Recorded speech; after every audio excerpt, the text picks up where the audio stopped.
À gauche, les 3 boutons dédiés à la programmation.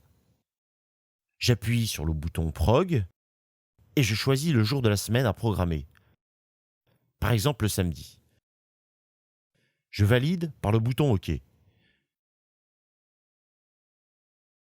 Je souhaite que mon chauffage soit en éco jusqu'à 9 heures. Ici, les pictos du bas correspondent au mode éco et ceux du haut au mode confort. Je me déplace donc avec la touche plus pour avancer sur la plage horaire jusqu'à 5 heures. Je passe en confort par un simple appui sur ce bouton.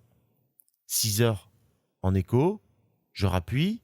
7 heures, 8 heures, 9 heures, 10 heures en mode confort.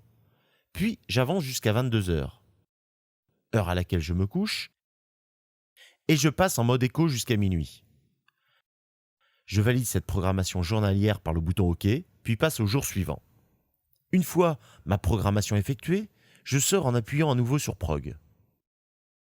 Je peux m'apercevoir que la programmation est effective, car la grille en haut de l'écran est affichée.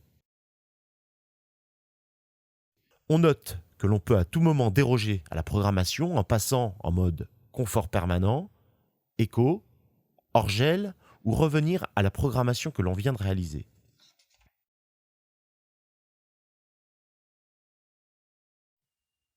L'indicateur de consommation permet de contrôler l'impact sur la consommation.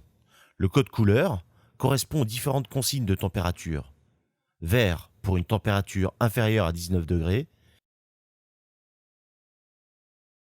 puis orange, et rouge lorsque le réglage dépasse 24 degrés.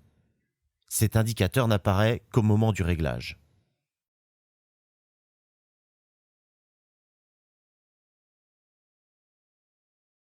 Un simple appui sur la touche C'est idéal et les températures s'ajustent aux valeurs préconisées comme étant confortables et économiques.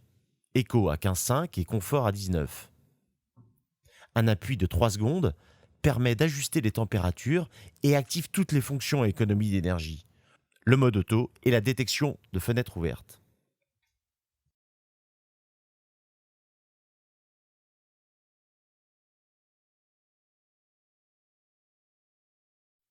Lorsque l'on oublie d'arrêter son appareil pour aérer la pièce, la détection automatique de fenêtres ouvertes permet de faire des économies. On active la fonction et lorsque l'appareil détecte une chute de la température, il s'arrête automatiquement. Le voyant sur l'écran clignote, on referme la fenêtre et on appuie sur cette touche pour relancer l'appareil.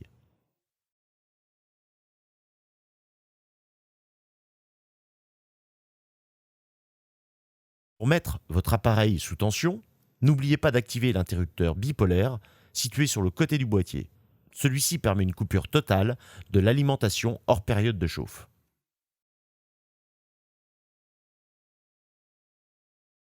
Par un appui simultané des touches plus et moins, j'active le verrouillage parental. Le symbole clé apparaît alors sur l'écran. Maintenant, toute action est impossible. Lorsque j'appuie sur n'importe quel bouton, l'indication verrouillage s'affiche sur l'écran.